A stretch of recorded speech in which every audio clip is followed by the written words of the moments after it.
Uba kodwa nje ngiphoxekile, ezinye zezinto ezingiphoxayo ukuthi umuntu esimthatha njengomfowethu ekhaya, sihlala naye kanti yena nje unezinto ayizwayo engekho right. Uyazi usisi lo ngingamenza umfazi lo, like it's a way engathi ngizama uphinde appreciate lento nami ndayenza ngayo, uyabo sakhe ubuhlobo more than obusinabo. Okay, so yabo empeleni ufuna ukuqhuba lento obuhlobo manje in a certain way. Yeah, kind of thing, yabo. to kind of like family one time. Ngihlale naye ngimbuze kahle ukuthi kahle ngempela unginike uba. Eyasikhosi Media Podcast. Reality show. What? Where? How? Showtime.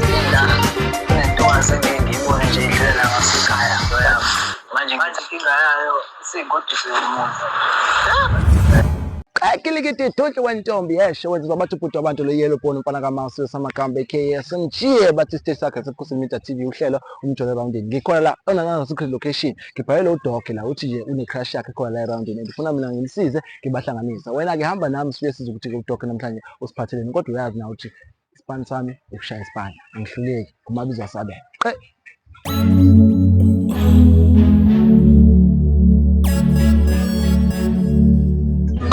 Doc, how's it? Ona SMG amanje. Sure my brother. Igama lakho futhi ku-SMG ngigama laseKhosi Media TV uhlelo umjolo roundini. Wethu, tshela mina, ubekwa yini la roundini yakho? Usuka kuphi kangaka? Tshela mina.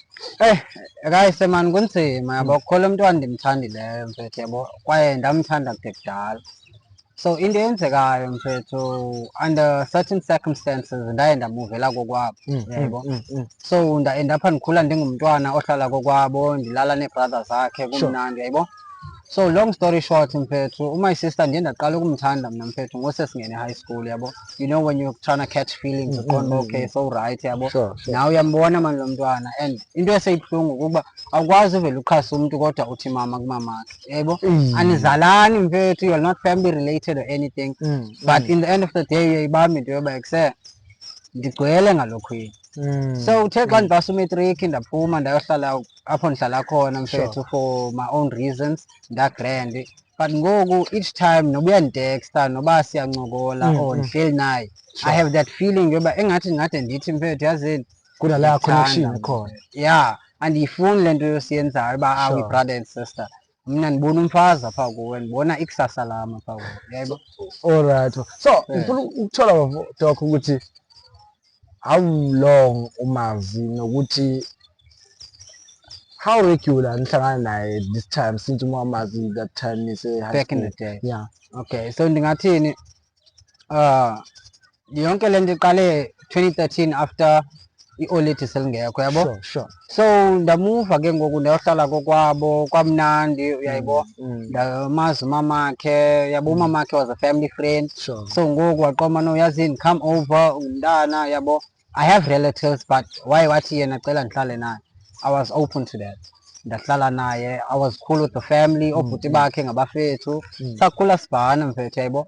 But apart from the mere fact that mna ndithe xa sendizibona uba okay ngoku umuntu umdala yabo seqinile ndaqonda uba no yazi usisi lo ndingamenza umfazi lo, like it's a way engathi ndizama uphinde appreciate lento nami ndayenza ngayo yabo sakhe ubuhlobo more than obusinabo. Okay, so yabo empeleni ufuna ukuqhuba lento obuhlobo manje in a certain way. Kind of thing, yabo. Mfethu kind of like family one time yabo.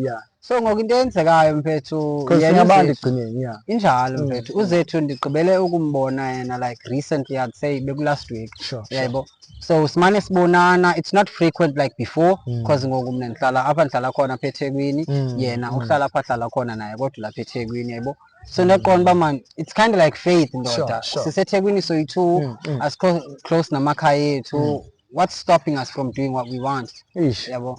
Because uyimbone mfethu umuntu nawe xa ucinga uba unayo la feeling because you read the room. Xa umbona lo mntwana mfethu naye ungathi ukulaa mood xa umbheka but awukho sure 'cause it's hard to say ukule nto kanti no usisi uncuma nje uyasmayila cause no you my brother. But bakhulu ekupretend. Yo bro bayapretendana umjolo enzima. Yo. Alright, mbuka Ukhosi Media TV sesifikile la ku Doc and uyasiza isitori sakho ukuthi sime kanjani. Yabona ukuthi impela la sizokhanda umshado. Hayi labo kudlala intokazi indawo zama-games ama-finder akadlala ama-finder uzama ukuthi create ubuhlobo buya phambili from ubuhlobo back then ekhula and ufuna ukuthi avayele sasikhala but ke ama-feelings yonke engiyikhathalela kakhulu iyona into eyakhela umjolo aroundini ukuthi sizo-satisfy ama-feelings abantu. Awukwazi ukuthi uhlale une-crush and urelax SMG khona no hayi kanjani. Thank you. Doc mfethu Mfethu. ngithumela impwana ezihlaza Sure. zamtholo zethu. Thank you. Luckily. So ngifisa ukuthi before afike ngizwe kwena ukuthi uzizwa unjani ukuthi uyafika usefikile nokuthi if wenzeka ngithanda ukubuza nombuzo if wenzeka bafo sithi siyaliphonsa udobo mfethu bese inhlanzi ingabuki. Ayandazi kuba senje ndiyababona amanye amantombazana akhona mfethu kodwa it's like there's that thing that makes me feel at home xa ndihleli naye. Yabo ndinayo mani laa nto andazi iyandiphelelisa mfethu njengendoda uba no bra ndikhona mani ucovered yayibo. So ngoku xa ingazivi ngaloo ndlela there's always that small space for disappointment but I so wish naye mfethu ebeziva ngale ndlela ndiziva ngayo yayibo. Aqonda uba no yazi into ayana mfethu okanye Doc ndigcwele ngawe mfethu yayibo. Ungacingi uba fani uba yes nam I had the same feeling even though she has a boyfriend I think but yabo life happens. Alright mfethu ngithanda i-confidence yakho bafo nokuthi uyayikwazi ukumela into yakho. Let me wish you all the best. Thank you. Ake simlande sibone ukuthi uthini sisi. Kuthini mphola kwakhe. Yini nazethu. Relax.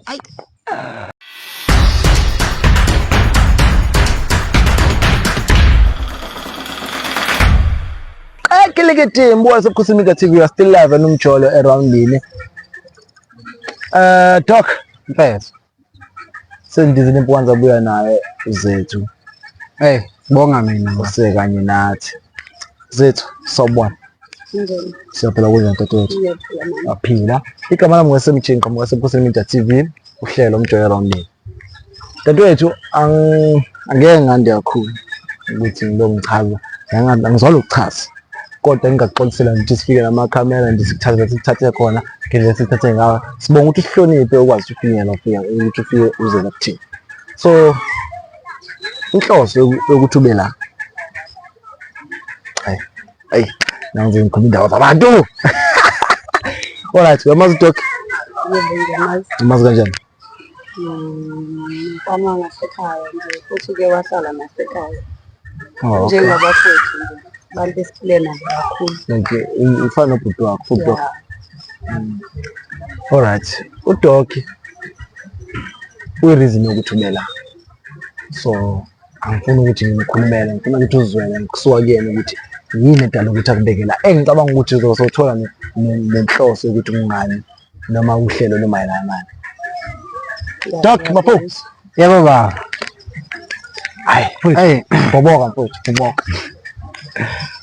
So zethu sisi man isizathu sobube lapha namhlanje iqonda ukuba ndiye ndabacela SMG ebukhosini uba mabake bafike mfethu mani bandincedise apha cause le nto iyanditya apha ngaphakathi iqonda.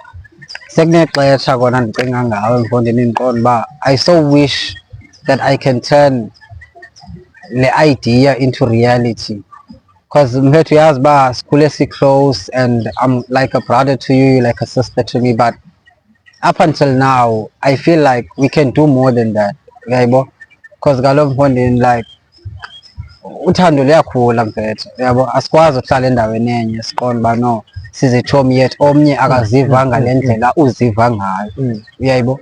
So bendirhalela mna umjolo erawundini undincedise mfethu ndithi find out uba kahle kahle wena ingaba uyayiva nale nto ndiyivayo apha ngaphakathi mfethu cause mna ndinale ntlantsi yothando ndinayo apha ngaphakathi ivuthayo mfethu and iloku ivuthiswa kukubona wena yebo.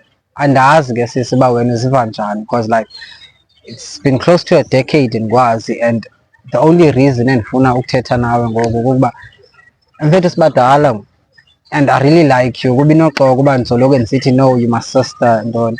No, we've been family friends for a long time, but ngoku I so wish uba singake sitshintshe obo buhlobo sibe close man, build a family, sibe like yabo si-represent each other because xa ukhona mfethu like I really feel at home like ngaphandle kokuba I grew up kokwenu and everything else, but xa ndiseca kwakho mfethu I feel secure. I just fall in love all over again. Yabo. So I so wish uba nawe maybe you feel the same way, or maybe you'd like to try something. Sibone lapho kubisaphi, because mna mfethu it's not like andifuna meet and greet now. Yes, I've had my fair share yamantombazane, but kuwe phela konke mfethu. I just wanna be with you nje. Yazi njengoba ngithuli ngiyayicabanga ngizama ukukulalela, angazi mhlawumbe ngoba iye ngithusa ukuthi kumthanda kanjani umuntu onjengosisi wakho. Iminyaka nje edlule sidla ndawonye, sigeza ndawonye, ufana nomfowethu uhlala ekhaya. Kuyangithusa manje ukuthi wena ungagena ama-feelings ngomuntu onjengosisi kuwena. Mina ubhuti kumina ngilindele ukuthi kube wena ongiprotectayo njengobhuti.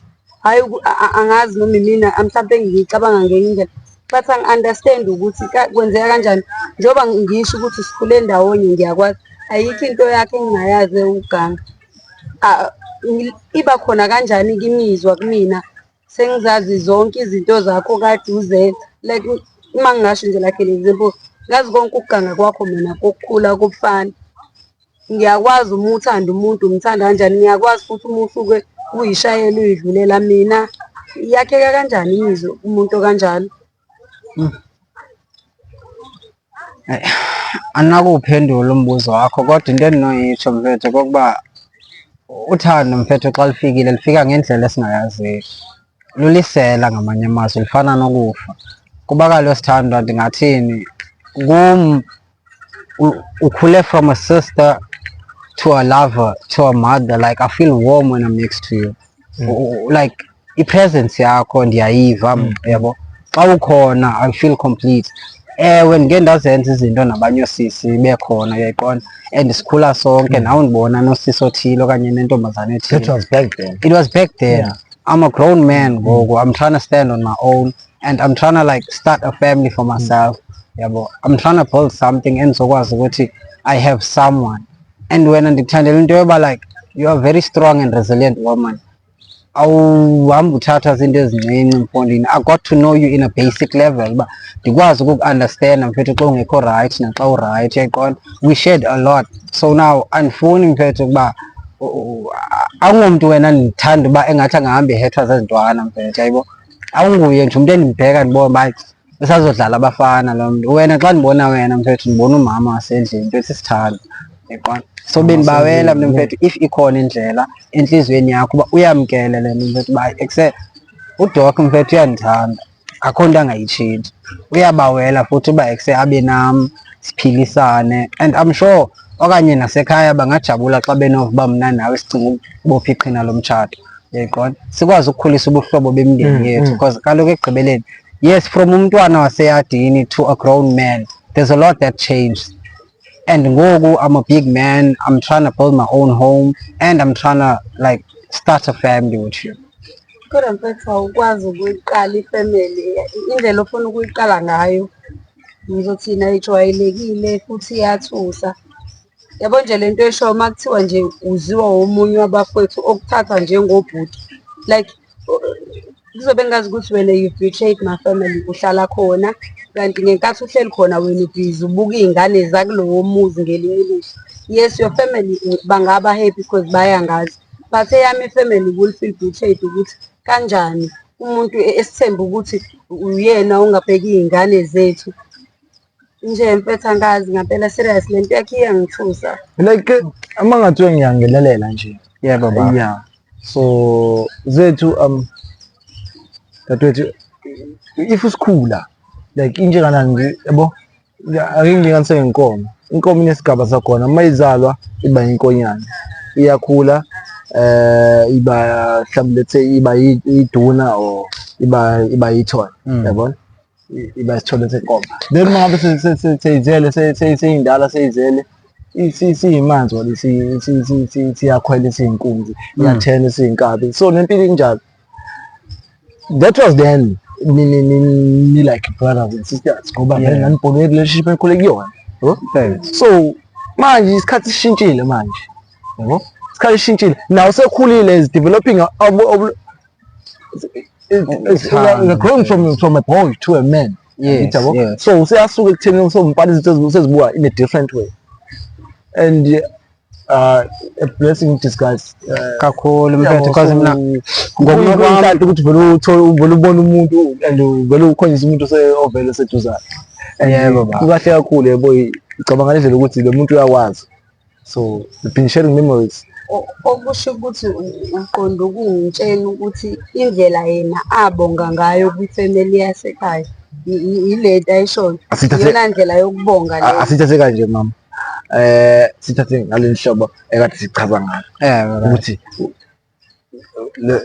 sisuka kule relationship ye parenting or ye friendship of indeni yabo now siyabukhulu uhlobo you take into another level yabo avele wakhe ubuhlobo ke manje i-bloodline sidibanisa igazi because nami kanjalo if beningekho serious mina ngiyibona kuwukuthi nje kuphela akasihloniphanga kwakhona ekutheni ezebe naleyo mizwa I feel like ngathi ngihlulekile ukusihlonipha because mina lo muntu ngisho ngathiwa ngihamba nomfana uma eqhamuka ngiyabaleka because ngibona umfowethu yabo ngimhlonipha ungangokuthi uma kuthiwa ngiba nenkinga since esenendawo yakhe ukuhlala ngasehlala ekhaya uma ngiba nenkinga ngaseduze kwasendlini yakhe umuntu engingakwazi ukubalekela khona ngicela indawo yokulala ngazi ukuthi ngisafe so kushuthi phela lo muntu uyabona ukuthi kuningi okungenzeka mina ngiya ngelinye iside ngicela usizo phiwo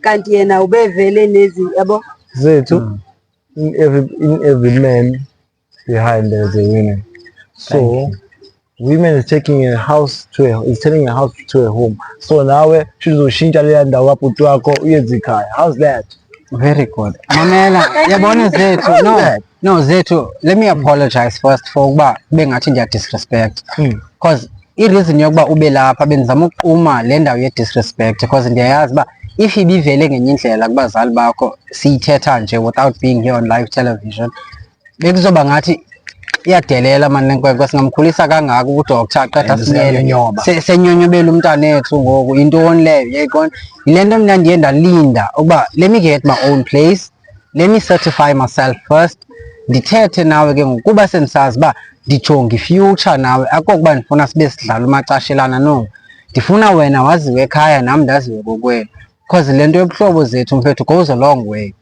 as soon as i-parents zakho zirealize uba andingomntu ufuna ukudlala ngawe zizoyiqonda into yobana no uDoc kahle kahle ufuna ukukhulisa umndeni amaintain le bond esinayo andizame ukudiliza umndeni ngalendlela however I'm trying to build a secured future for both of us I accept into yokuba yes ndikhule kokwenu but how about wena ke ngoku uzokhula nami sike sibonisane sobabini ngalendlela sathi sakhula ngayo because indlela endiye ndakhula ngayo kokwenu I so wish ngathi nabama abantwana bangafumana oliyathando nalamfudumalo because xa ndiseca kwakho mfethu I feel warm ndiyayithanda laa nto nani expressa kum in a difficult time mina ngiboni nkosami ukuthi ngaba nayo imizwa yakho ngalokweka no I understand angiboni at least wena mhlambe lento approach because sekuyisikhathi kulento ezwayo mina nje yabanda qanga I only have that love for you ukuthi nje njengobhuti yabo so mina my suggestion ngiyabeka nje umbono ngazi lento ngicabanga ukuthi nawe uyaqala ukuyizwa ngithi so mhlambe ngenze ukuthi mhlambe nawe vele ukuthuka abantu kuyashiyana omunye uyathuka athi yabo omunye uyathuka bekhaya yabo mhlambe nawe that kind of a person othi methuka abeke phansi umoya like ukubanda kwakho let's say mhlambe ngoba usathukiwe in kind of way, yabo. So what if mhlambe dating yana ukwazi ukuthi ngizama ukuxoxa lento mhlambe because uthando liyakhiwa. Hayi, Akekho umuntu ozalwayo ethanda omunye umuntu, akekho umuntu ozalwa from bethu umuntu esangweni. Ngiyakwazi ukuthi ngihlabe phansi make bond. Make bond. Sinayibond nalo muntu ngoba ngisho sinayo A different one. ile yena ayidingayo enganayo mina. Nginale esinayo soba u2. Akuyithathe kanje ukuthi ngibe ne-bond lethe ngikade ngithandana boyfriend or girlfriend. Ibond abantu abashadile nebond abantu abangashadile ngifana noma Angifanga ngishade so manje angazi. no Angifuni but ama-goals awafani. Yeah. Ama-goals awafani and I'm sure ukuthi uyakwazi lokho. Awukwazi ukuthi bongabe ungashadi as i-boyfriend and girlfriend iphile njengabantu abashadile. Kunezinto ezingafani somewhere somehow. But uma ngabe selethatha relationship lapha sebeleka kwesinye isigaba izinto ziyashintsha. So mina ngibela ukuthi at least how can we do ukuthi sikwazi ukuthi nisebenze kulokhu ngoba okubalekile ukuthi kube khona ukuthi imithane halfway. Yeah, baba. No, yabona ndingakubethanga emlonyeni guys. Yabona Zethu mfethu, I appreciate the fact that uzile lapha yabo. And it gives me like great pleasure uba ndiku-understand ke ngoba kahle kahle like all along mna ndine bottling up my feelings inside noba ndikuxelele was why yabo. I'm getting that reason because yabona ngoku I can see perspective yakho uba ayikho kule into ndikuyo. However wena usafuna uba khona ebomini bam but as a friend, as a sister, because Zethu mfethu, yeah, we met a long time, we grew together, we have a bond. And le bond esinayo thina mfethu, it's kind of like I appreciate a relationship yam if I'm going to be friends with you at the same time be in love with you. And I know we are if we're going to be friends andizokwazi ukuxoxela in another way. Waba nento engathi inhlanhla yothando something. Mina ngibona ngathi mhlawumbe mina ngisuke ngakukhonza kakhulu as a brother ngaba open ngaba friendly. Mhlawumbe wena wasabo ubona ezinye izinto wayibona ngenye indlela. Yabo kanti bekungakhona ukuthi mina amthobe ngama sign of love no. Bengi like nje ngomfowethu like ukumkhonza umuntu umthande as a brother a friend. Bengingasho like angazi mhlawumbe kunama symptoms owabonile nje kunezinto oyibonile. No, ukuthetha inyani mfethu mina like ndithanda indlela ondenza ngizive ngayo xa ndiseca kwakho Zethu. Sebuzweni lento ngaphandle kokuba wena undenza njani ndithanda isidima sakho. After today since kusho lento awubona ukuthi sekuzoshintsha kwamina mhlawumbe sengizokuxwaya mangikubona. No, yazi to be honest Zethu mfethu, I really don't care what happens next because as long as mna ndikuxelela uba ndisiva njani. Because in the end of the day kukuba ungafeli ngaphakathi xa ungumtshintsha mfethu. Uyithethe imbilini yakho umthethe nayo umuntu xa umthanda mfethu. Because mna andiboni mfethu in the end of the day uthi uyeva uva ngomnye umuntu okanye uva ngomjita wami endiclose nayo ayibo yazi Zethu mfethu ayanduka nje nawe. No, it's best you hear it from the horse's mouth. Ndizitsholo mna mfethu uba Zethu ndima apha mna mfethu. I'd rather not be friends with you if ever it's the cost that mna mfethu I can't be able to fall in love with you. Because from the minute Zethu mna like I got to know you, I've been growing inside. But fearing the fact that ndisemzini womuntu la ndisemzini wendoda. Kona this has been my crush for a lifetime. And ngoku mfethu I really hate the fact that when you don't feel the same way Shane. Kodwa ke ndiyayibulela into yobana uye wakwazi uthetha indlela eziva ngayo. Because Zethu I don't wanna lie. Like yabona when you're close to a person you'll become friends, you'll understand each other, you'll finish each other's sentences. You're gone by like bro, this person completes me in a different level. Yabo abanye abantu understand ibond mina naye esinayo. So mina the reason engihalela engathi i-product yethu sobabili would be something amazing because I like the way you're so calm and gorgeous. And apart from all that mfethu, you are just the type of woman I'd enjoy my life with. What does it? What does it? How is it? Awude zethu. Ngiyakuzwa mfethu, ngiyakuzwa. Asikho isinqumo engingasithatha njengamanje ngoba mhlawumbe ngabe ngenzela wena noma ngenzela ikhamera or something mangingathiwa ngithi hayi mfethu okay ngiyakuzwa like ngicabanga ukuthi uthando uyalazi ukuthi luhamba isigaba eside kangakanani.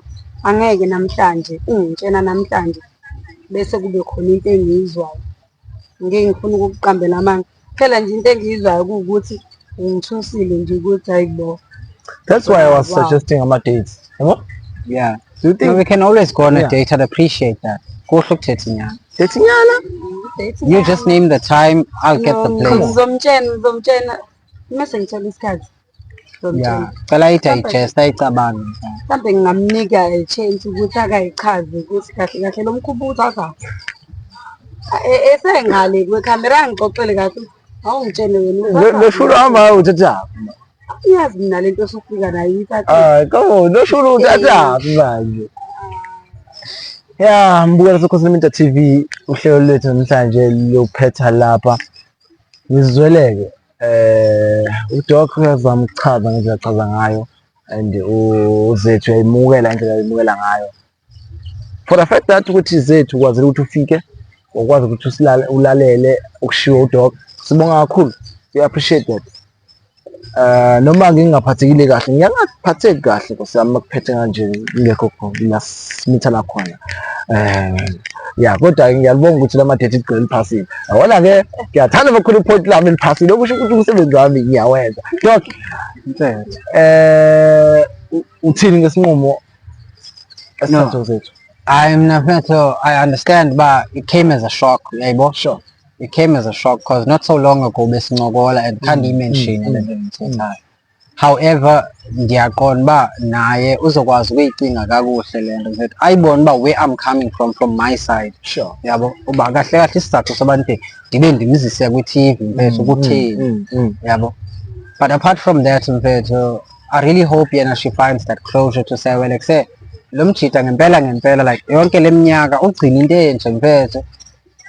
Shithi kahle kahle mfethu lo mjita nyani uyangithanda. Yeah. Akwazi ukunika i-chance mfethu and I'd appreciate i-date isithethe like get to know ba okay get work mfethu ya ngekuva uthi nami ndizokwazi ukum-understand ba like her reasons because nangoku I'm sure ekhaya bazoyibona lento nabafowabo bazoyibona like sendilindele nantoni na kwi-brothers zakhe because uyayazi ke the minute ucrusha umuntu emdala ukuqaphela kudala.